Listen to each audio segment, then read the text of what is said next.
Top 10 facts about every toy animatronic from Five Nights at Freddy's 2.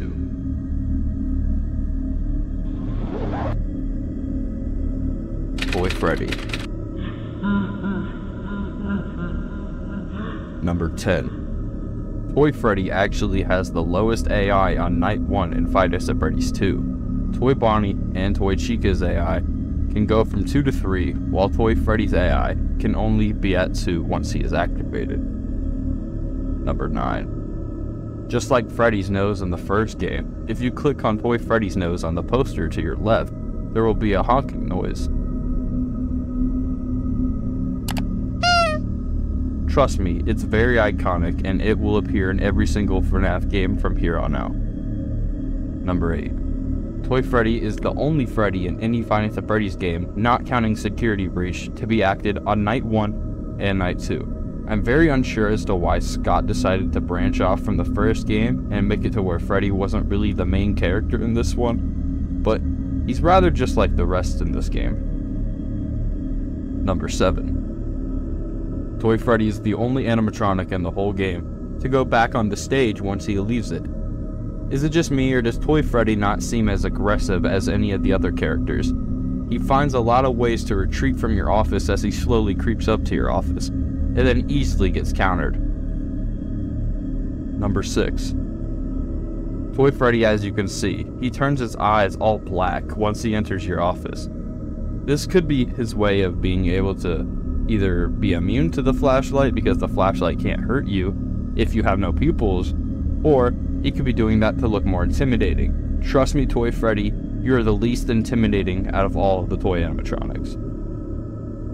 Number 5. Toy Freddy is the only toy animatronic to not be seen inside the box in Five Nights at Freddy's 3. I don't think we've ever gotten an answer for this, and I don't think we ever will, because the game is 8 years old, and we haven't seen Toy Freddy ever again up until Ultimate Custom Night. Number 4. Toy Freddy was voted the least liked character in the entire franchise, even lower than Balloon Boy, and that's a very hard thing to accomplish. So congrats, Toy Freddy. He was voted in by a total of 1.04% of people who liked him. That's pretty sad, Toy Freddy. You can do better. Number 3. Toy Freddy has the most memes about him in the entire game. This is because he is seen to be a very chubby animatronic, and people like making fun of chubby people, I guess. Same as Ultimate Custom Night, when his mechanics are him playing a computer game, so people call him like a Discord mod and a Fortnite streamer. Pretty funny to me, not gonna lie. Number 2. Toy Freddy is the only toy animatronic to stand in your office, just like the withered animatronics. I'm not gonna count Mangle or Balloon Boy for this, because once they get into their office, they can't leave, unlike Toy Freddy, who can leave if you put on the mask fast enough. Number 1. Toy Freddy maybe wants to eat you? I don't know. According to Smike, the closer Toy Freddy gets to you, the more his mouth opens. So this has absolutely no reason for this, but we try to make the most out of the situation. So we're just gonna guess he's a very hungry bear who wants to eat you. Toy Bonnie. Number 10. Toy Bonnie is the most annoying animatronic in the entire second game. Yes, more annoying than the puppet. Yes, more annoying than Withered Foxy. If you played the game, you will understand what I mean. Especially in Golden Freddy mode. Oh my god, he ruined my attempts at beating it so many times. Number 9. Toy Bonnie is usually the first to move off the stage. This stands for most Bonnies, since Bonnie has been the first one to move in almost every single game, making him one of the more aggressive animatronics. But there is a chance that Toy Chica comes off the stage first, or even Toy Freddy. Number 8. Toy Bonnie is a little more smart than the other animatronics. This is because he is in the vent next to your office. He will get out of the vent once you put on your mask and peer into the mask's eye holes. Somehow he doesn't notice you behind it and leaves. So maybe you can call him smarter or dumber. I don't know, he's one of those for sure. Number 7. Toy Bonnie actually has eyebrows. This makes him a lot less scarier than his counterpart in the original game. Not sure as to why they gave him eyebrows this time. I like to think that the kids were scared of him before he didn't have any eyebrows in the original establishment. and the restaurant of the newer establishment got a lot of complaints about him being scary for the kids and the adults. If I were there, I would have complained too. Bonnie was terrifying in the original game. Number 6. Toy Bonnie never reveals his endoskeleton to us for some reason. Unlike every other toy animatronic, he seems to not want to reveal it to us. Toy Freddy does when he's in the hallway in front of you. Toy Chica does basically the whole game, and Mangle is practically only an endoskeleton.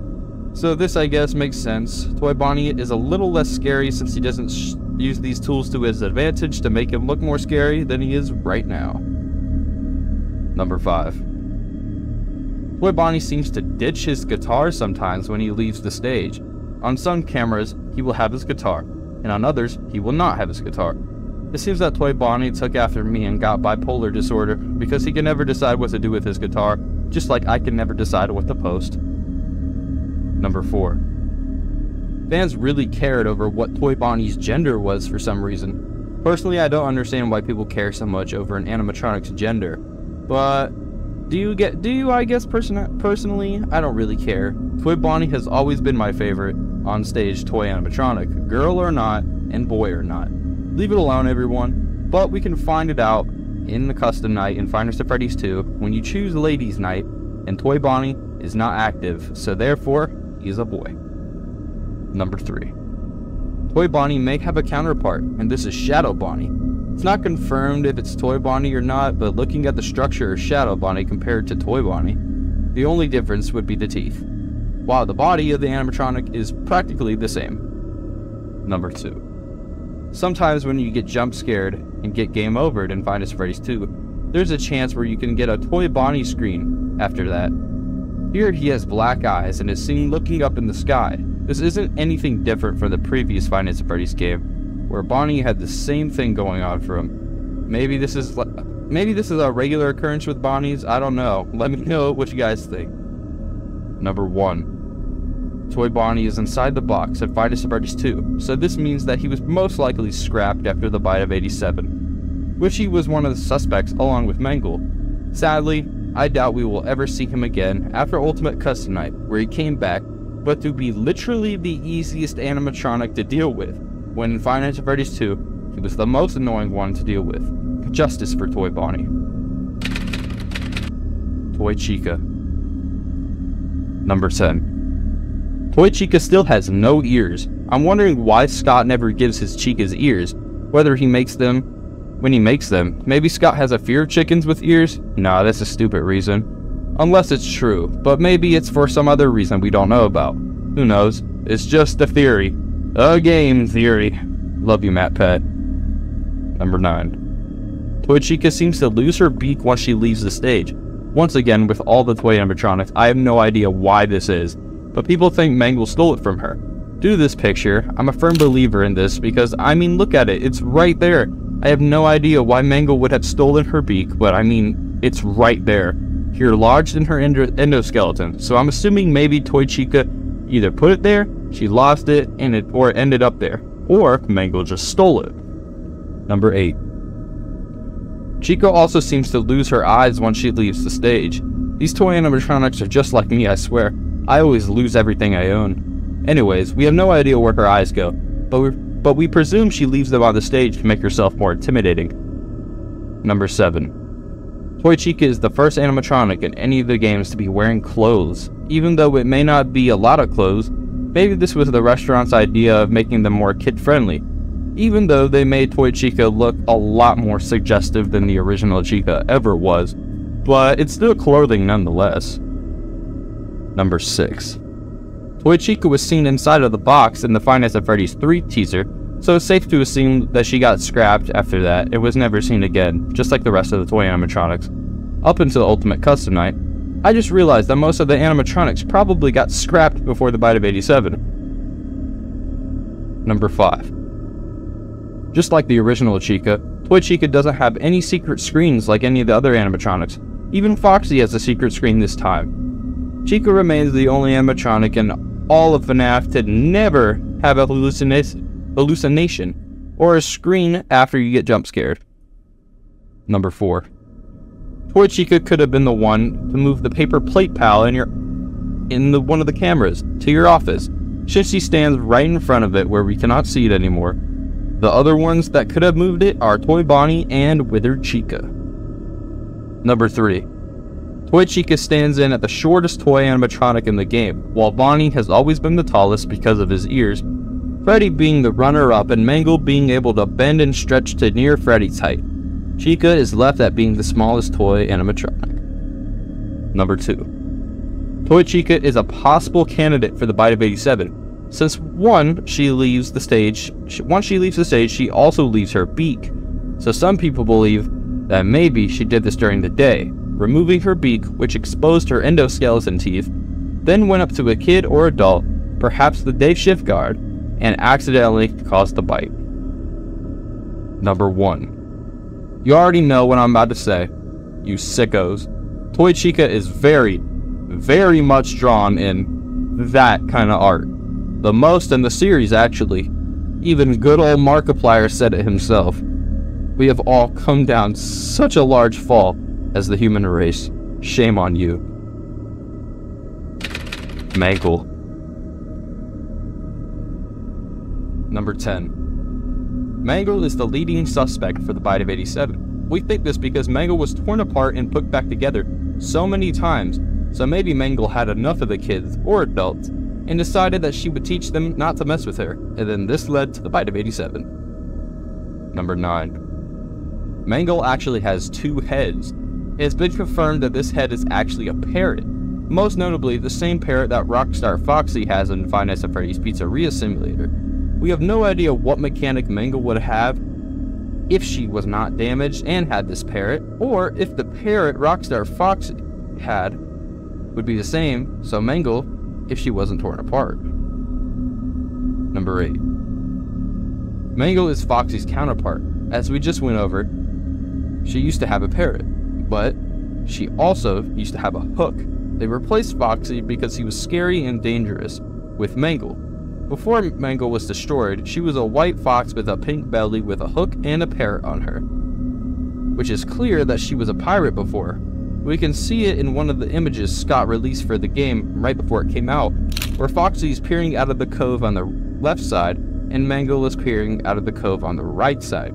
Now Mangle looks to be intact here, so it's safe to assume that maybe Scott was going to make Mangle a full animatronic rather than a take apart, put back together attraction. Who knows? We'll never know. Once again, the game is pretty old. Number 7. If you're on a camera that Mangle is on, you can hear the sounds of static. This static is actually police interference codes. Many people believe that Mangle was calling the police on the night guard, as she thought the night guard was William Afton, when in reality it was Michael Afton. We can hear Mangle saying 10-1 in police code. 10-1 means bad reception, so maybe this is the reason that the police never showed up, or if Mangle was trying to call the police in the first place.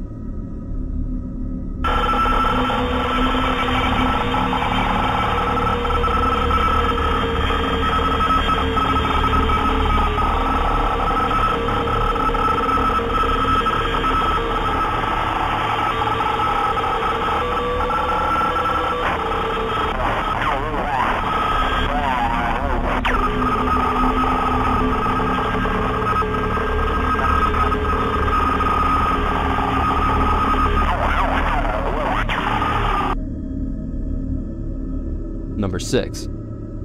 The Mangle's name wasn't the Mangle before. That's just what the employees started calling her after she kept being taken apart by the kids. Her original name before she was taken apart and put back together multiple times was Toy Foxy. Just like all the newer animatronics, Mangle was going to be the exact same, but was changed later on in development to be a scrap of metal. Number 5. The Mangle has a very small chance to be active on night 1. It is not known as to how, because as we see, her AI level is supposed to be at 0. But maybe if the player doesn't do something, or if they do something specific through the night, it has a chance to change this. Who knows, but it's definitely something to think about, and something to look out for in case it does happen in your playthrough, especially if you don't know how to counter her. Number 4.